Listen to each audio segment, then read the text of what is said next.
En présentant la liste pour les élections dans la province du Luxembourg, Philippe Collard, tête de liste, a tenu à rappeler que le mouvement réformateur est tout à fait conscient de la morosité de l'actualité et de la difficulté pour les Luxembourgeois de trouver un emploi ou un logement. Le programme que nous proposons, EMER, est de nature à rebooster l'économie et la croissance de notre pays, tant en matière d'emploi qu'en matière de sécurité.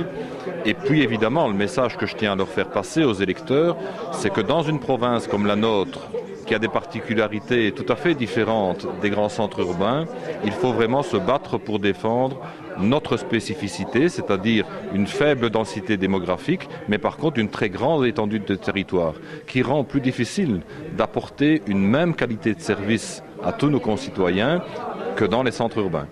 Pour beaucoup de citoyens, les élections 2010 ne sont pas justifiées. Les jeunes n'accrochent pas. Alors, cette liste EMER apporte-t-elle une nouvelle fraîcheur au paysage politique luxembourgeois ? La particularité d'abord, c'est que les candidats couvrent vraiment l'intégralité du territoire de la province de Luxembourg, donc je pense qu'il y a une bonne répartition géographique. Et puis je suis très heureux qu'à côté des gens qui ont une certaine expérience, qui sont bourgmestres, qui sont conseillers provinciaux, il y a des gens qui se présentent pour la première fois. Nous avons notamment la plus jeune candidate, tout parti confondu de la province de Luxembourg, Mélissa Aubry. Et nous avons d'autres candidats jeunes.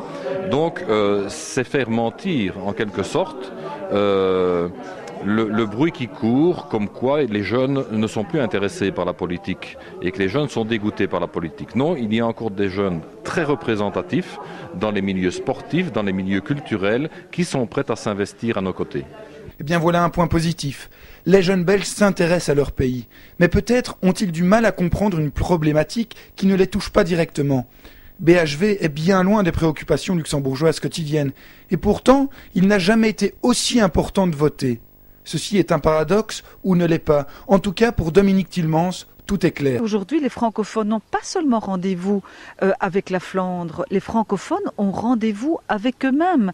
Et donc, il serait vraiment inacceptable qu'à un moment où la Belgique est au croisement de son histoire, les francophones n'aillent pas voter. Ils doivent donner de la force, de la légitimité au Parti démocratique pour aller négocier après le 13 juin avec les partis flamands qui, faut-il le dire, sont quand même de plus en plus revendicateurs. Et cette légitimité-là, ils en auront grandement besoin. Donc il faut non seulement voter pour donner cette légitimité, mais il faut aussi voter parce qu'il faudra faire un choix de société. Soit on vote pour les partis de centre-gauche, CDH, PS, Écolo, soit on vote pour le seul parti de centre-droit, c'est le EMER.